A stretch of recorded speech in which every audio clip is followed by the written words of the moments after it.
byanse guhera muri Fekafoot murazi yuko nababwiye yuko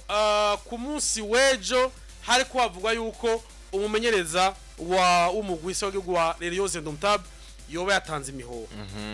birasoka hirya no hino kuko ni federation bwaho yanditse yo kurira bwa ati ya demission ariko aza kuba abibeshuza ndavuga mumenyereza Mark Brice aravuga ati sivyo na gatongera kumbure nabagiye kupirata adresse yiwanje kuriye canke iki bandika ubutumwa atarimo rero uno mwanya yibereye hariya muri vacances ya muri Grace ariko bahagarutse ku munsi wejo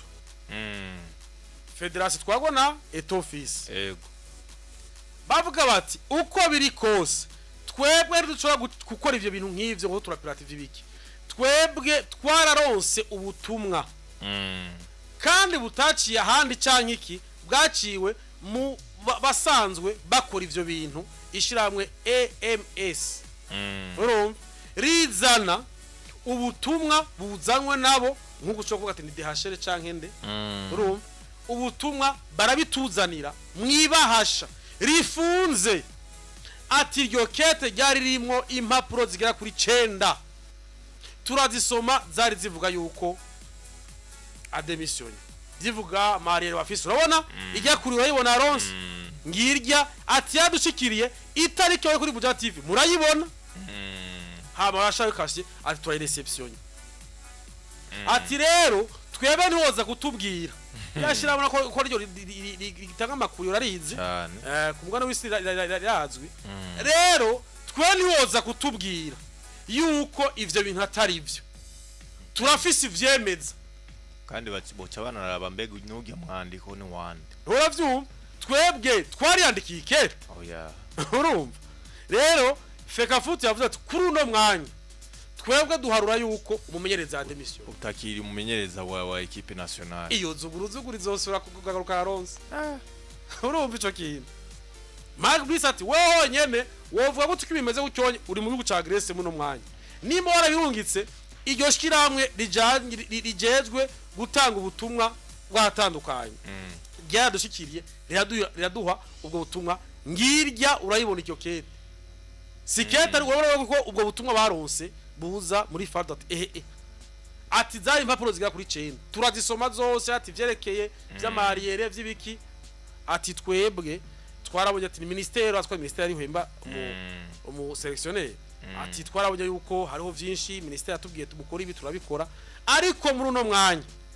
turamenyesheje yuko twebwe tugihizi yuko wa demission bizoca bigenda gute Alonso uyavuga ati jewe sina demission abara ati ngize preve ni wavyivugiye none rikete ryavuye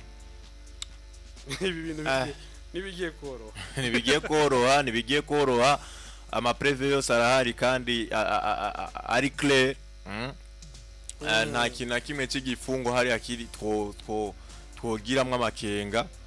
ko kwibagije none hoba hari abo ba mashateri hoba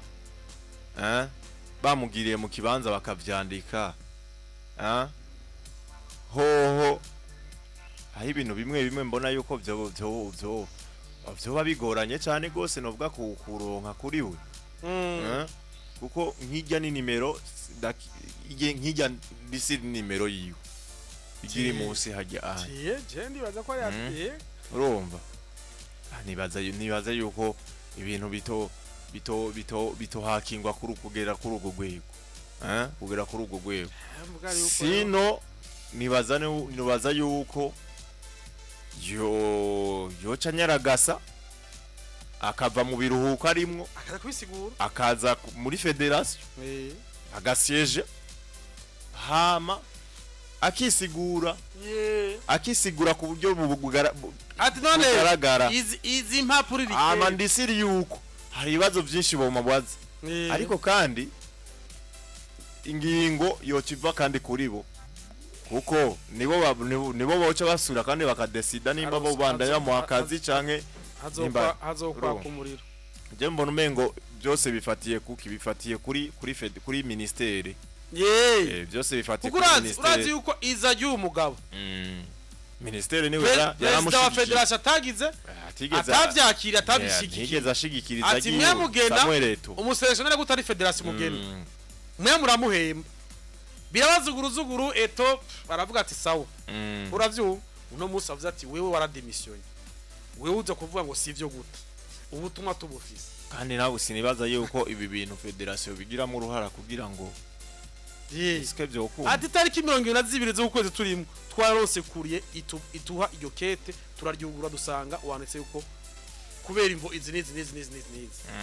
kubwivyo rero ndabona mu rugiye kwa kandi kabisa ibintu birakomeye yes nuko nayo makoko ravugwa hariya ku mugabane wa Afrika mu gihugu ca Cameroon ariko aronso tuyibutsa yuko hariya mu gihugu ca Maroc mu gihugu ca Maroc ku munsi wejo hariho urukino rutekanijwe ruzo uba ari final ya ni Maroc nande na Nigeria finale Maroc na Nigeria ariko no musi baraza kugwana ikibanza ca gatatu hagati ya Ghana na South Africa ni match rero zitegekanje muri ubwo buryo antuka bariko barakurikirana zino nkino kandi nkino zica kuri Canal kuri chaîne ya Canal Sport 1 nibaza neza yuko bariko barabona match ziryoshe kuko ni match ubona ko ziba ziri ku rwego rwiza surtout nka match novuga yari kwihuza Nigeria na South Africa yari match nziza cyane gose yari demi finale Nigeria South Africa yari match ikomeye nziza cyane gose aba favori bakomba muri kino gikombe bambere ni Nigeria bariko bakina na South Africa bafise kino gikombe muri kani heze ariko antuka na match ya Ghana na Maroc yari match nziza cyane gose yabashikarira muri za penalty yumvire nka match ya Nigeria na Maroc iri muhira ariko aba favori bakomeye cyane gose ari Nigeria ni match zo biryoshe cyane gose ku munsi wejo ama no munsi nivyo ni Ghana baza kugerageza kuduga umusozi udasanzwe mu gihe bariko bakina na South Africa amahirwe menshi ari kuri South Africa ariko Ghana nayo ni equipe twovuga ko yagize espoir yaragize espoir mu equipe yose novuga yakinyino ino kan nta muntu yari yiteze novuga ko Ghana yogarukira novuga igeze kuko hari hitezwe ibihugu rutura nka Senegal ariko barasezerewe igihugu nka Algeria cyarasezerewe hakiri Ghana ntikuwa muri quart de finale demi finale na Maroc no munsi baza gukina no munsi 3e place rumva ariko Ghana gende bemeza yuko ari cyo gihugu aribo equipe novuga yagize espoir muri zino nkino kuko ni equipe yashitse ahantu benshi batari biteze kuko aho yashitse imigwi rutura ntiyahageze nka Algeria bari biteze gushika kure aba Algerien ariko kandi equipe canke igihugu nka Tunisia naco kibagira naco cayaze Senegal bashitse kure hashoboka novuga muri kandi heruka ariko naco yakoze rero urumva yuko vyukuri ni match ziryoshe omwe wewe kurikirana zino match za nyuma raba match ya Maroc Nigeria ejo urabe na match yuno munsi ya 3e place iza guhuza South Africa na Ghana Ghana